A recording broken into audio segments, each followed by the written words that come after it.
Bonjour, je me présente Nadine Sanchez. Mon empathie avec les anges date particulièrement d'environ une trentaine d'années. Durant 3 années, j'ai conversé avec eux et recueilli leurs paroles qui vont suivre sur cette vidéo. À la suite de cette merveilleuse rencontre, j'ai fondé l'école des anges et donné leur enseignement et la connaissance de l'arbre de vie, de l'arbre de la Kabbale.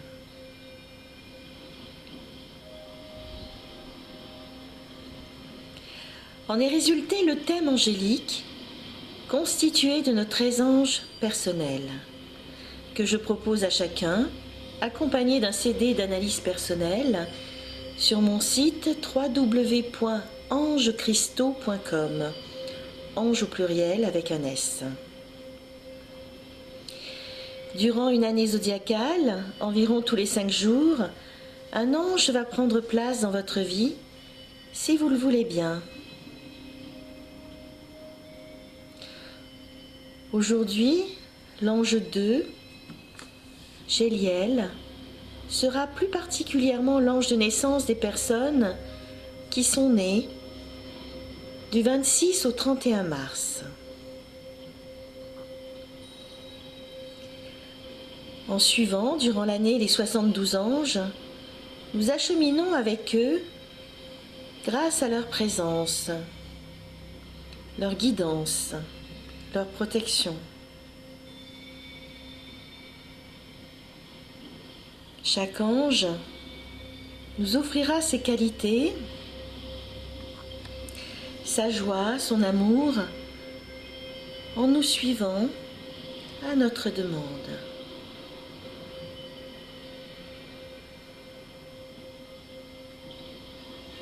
Nous avons un cristal, un parfum, la centauriale, pour nous aider à suivre sa présence et intégrer ses qualités et ses bienfaits.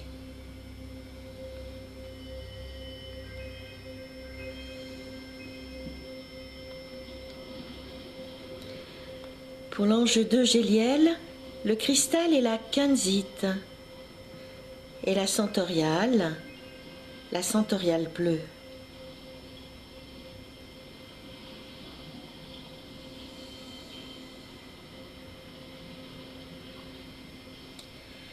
Cet enseignement sera donné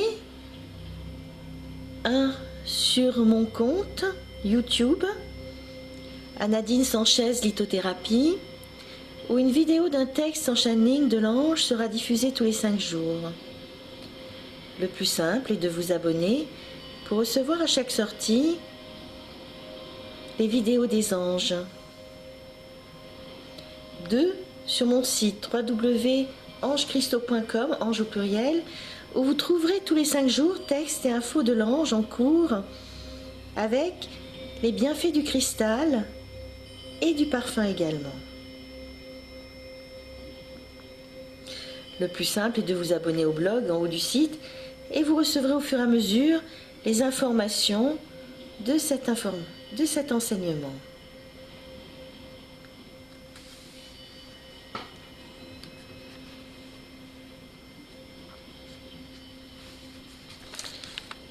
Communication de l'ange Géliel. 2. Je suis le nombre de Dieu. Pourquoi 2? Parce que sans le 2, le 1 n'existerait pas. Le 1 existe parce que les lois démontrent que le 2 découle du 1. Et la suite se poursuit. 3, 4, 5, etc. Tout naît à partir du 1. Mais si le 2 n'existait pas, il n'y aurait pas la possibilité de retourner vers le 1. Et ainsi que le cycle se poursuive et que rien ne soit statique. Il est extrêmement important dans l'univers que rien ne soit figé. que tout soit en mutation, en permanence, en voie de développement permanent.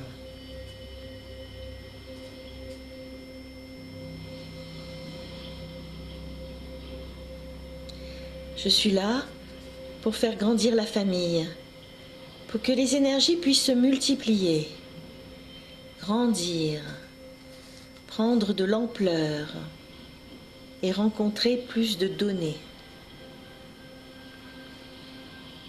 Le 2, en fait, permet de revenir à Dieu et que celui-ci puisse perdurer, continuer à vivre. Vivre. Pourquoi pas que celui-ci puisse continuer à se ressourcer en énergie, car toute énergie a besoin d'être alimentée. Aucune énergie existant à ce jour ne s'auto-alimente seule. Tout n'est qu'échange dans l'univers. Ne l'oubliez pas. Et tout n'existe que par l'échange.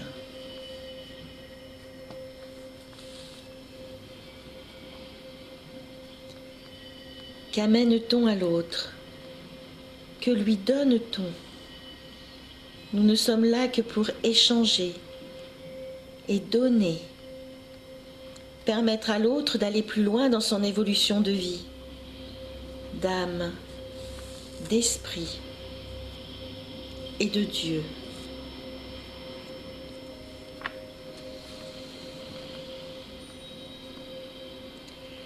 Allez en permanence au-delà de vos limites et de vos croyances.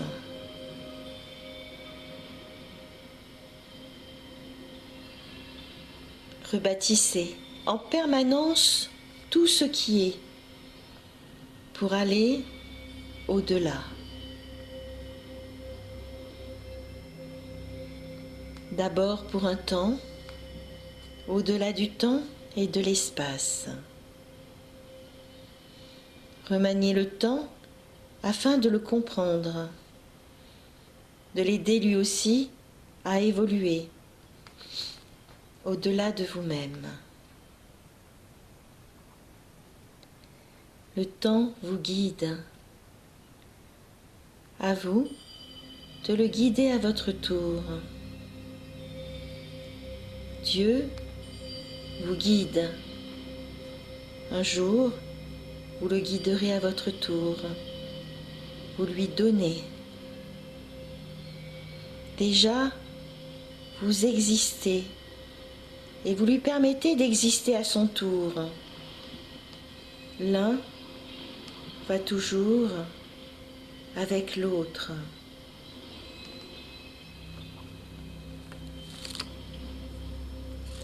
Il suffit d'une personne. Il suffit qu'une personne croie en une chose pour que celle-ci existe. Si cette personne meurt et que rien ne subsiste de sa croyance, cette chose meurt.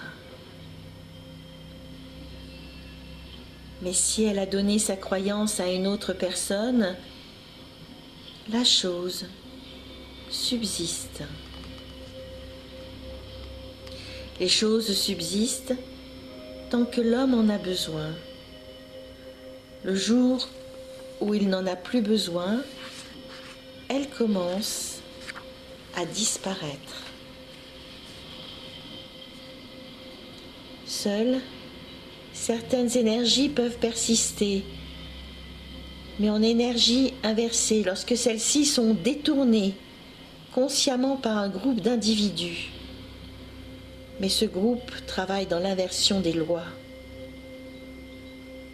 Il est demandé alors à un autre groupe de conscience de se mettre en place pour équilibrer le processus. En fait, ces hommes, ces groupes d'hommes sont en phase avec les énergies de Dieu. Ce sont des dieux incarnés En tant que Dieu, ils ont les mêmes possibilités de création et de décréation.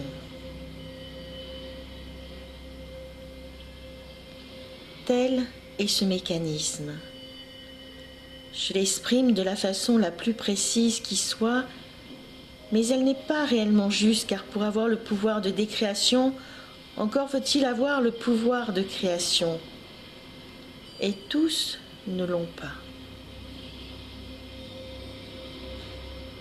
Mais vous pouvez détruire la vie au point que celle-ci ne puisse plus exister.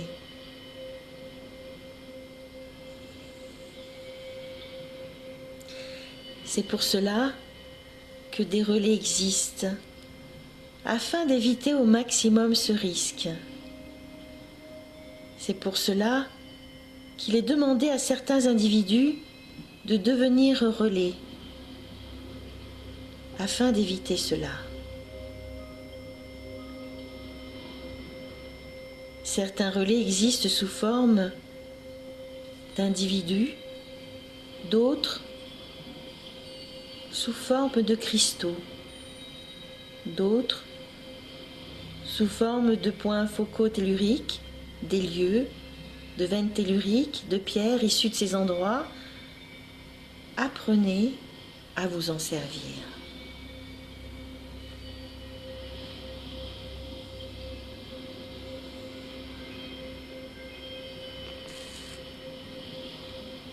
Vous qui naissez et qui respirez,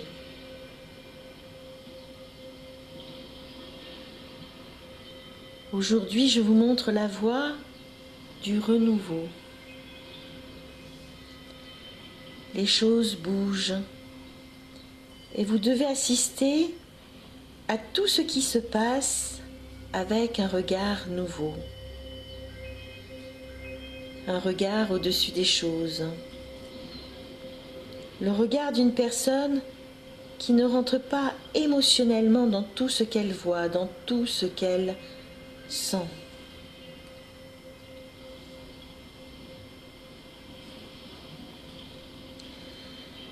Votre planche de salut aujourd'hui est de vivre les choses sans y rentrer, sans y participer, de vivre au milieu des événements en étant des acteurs, mais détachés de ce rôle que vous avez à jouer.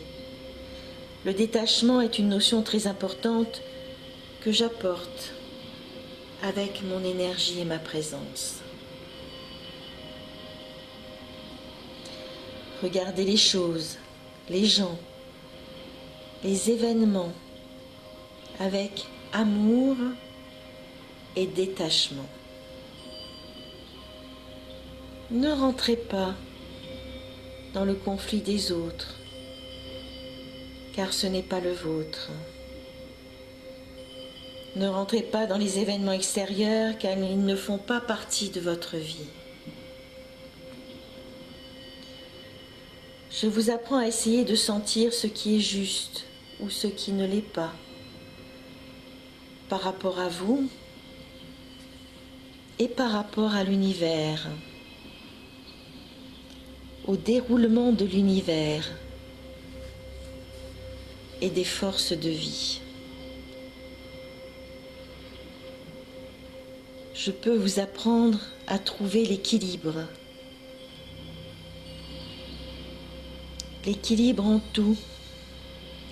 L'équilibre yin et yang.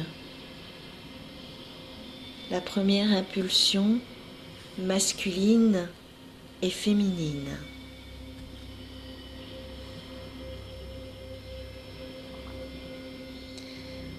Regardez comme ces deux énergies peuvent très facilement fonctionner ensemble et ne pas se combattre, et ne pas se mettre en situation de duel, mais plutôt en situation d'harmonie, d'osmose, de symbiose, d'une amenant à l'autre, l'autre amenant à l'une sa vision des choses.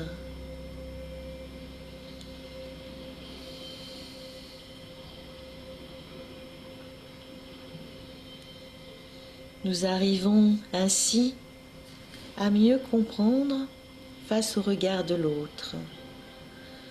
Vous arrivez ainsi à intégrer votre regard, le regard de l'autre et le regard de l'univers face à vous tous.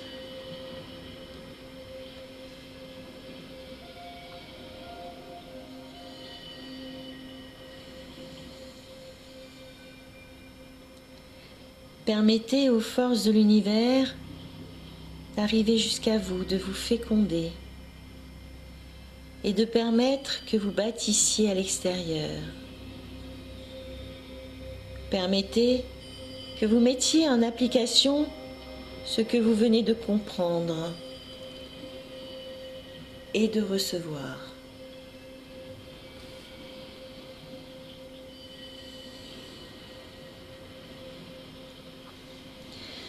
Vous êtes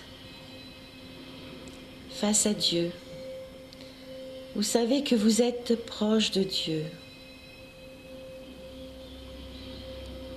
Vous êtes si proche de lui que vous le sentez presque, que vous le touchez presque. Et cette certitude vous amène à penser que tout est possible.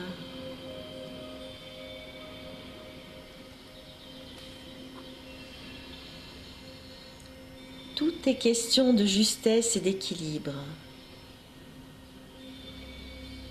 Trouvez la voie juste, l'équilibre juste.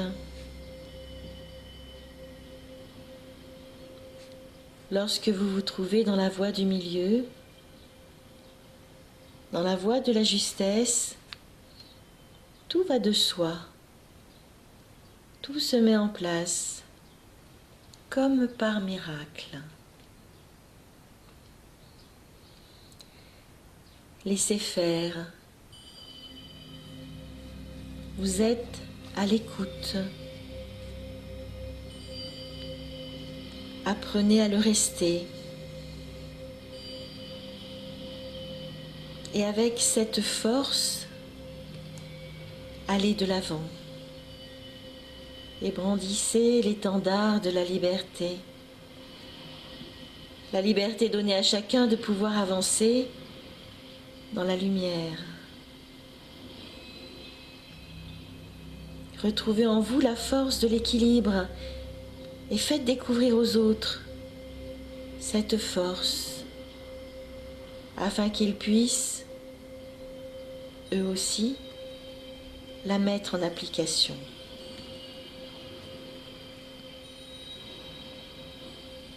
Faites découvrir cette force à vos enfants, à tous ceux qui sont autour de vous, dans des énergies plus matières, plus matérielles, pour leur faire comprendre que d'autres énergies que l'énergie de la matière nous régissent.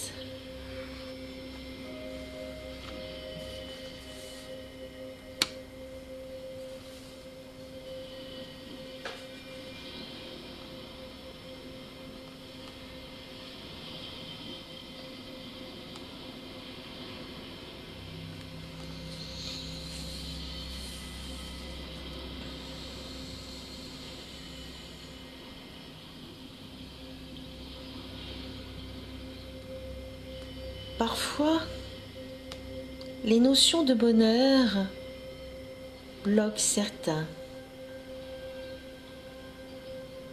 touchés par leur peur.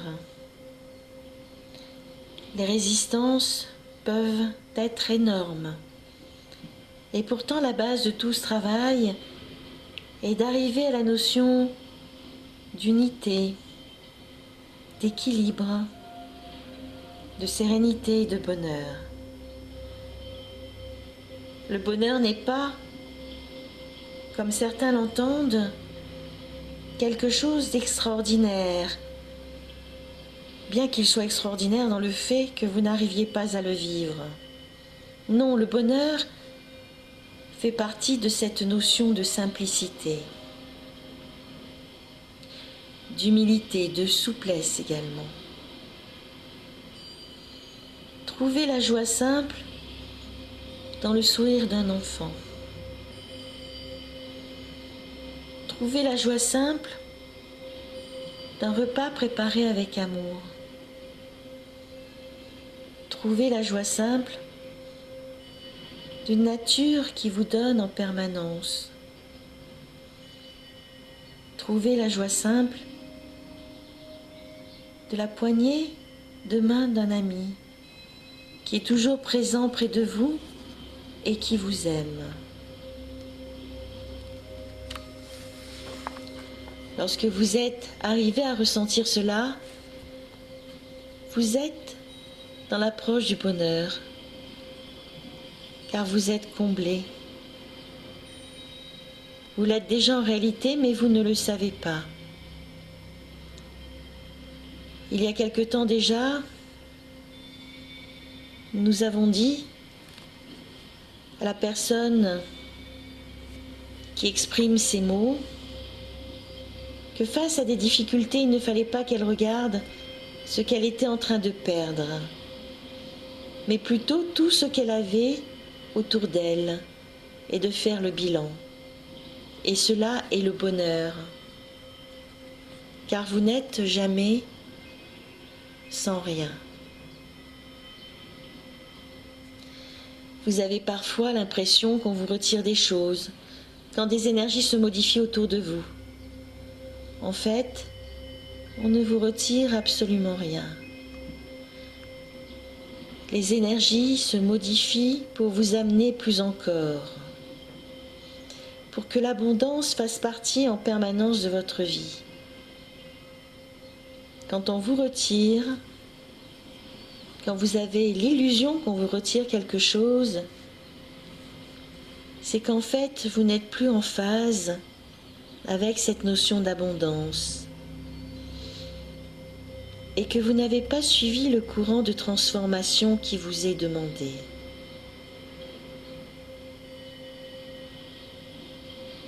Si vous arrivez à suivre ce courant de transformation en étant à l'écoute de vous-même et de tout ce qui vous entoure,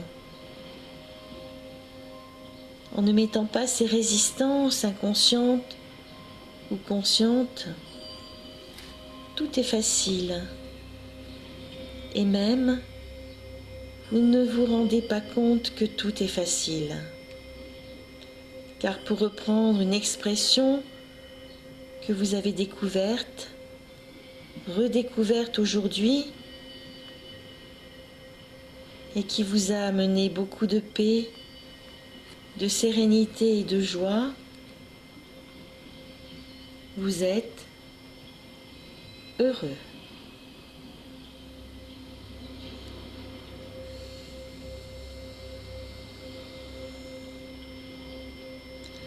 En fait, vous êtes heureux en face du sourire d'un enfant, de la poignée de main d'un ami, d'un repas préparé avec amour, d'une bouteille de vin offerte avec amour, de la reconnaissance et la gratitude d'un groupe retrouvé.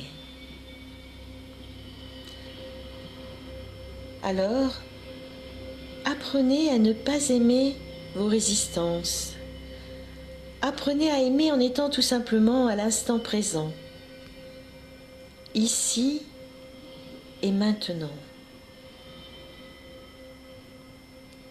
Que la paix vous parvienne en ouvrant votre cœur à l'inconnu et aux êtres qui vous tendent les mains. Ne refusez jamais un être qui vous tend la main. Lorsque vous mettez une résistance, vous coupez cette poignée de main.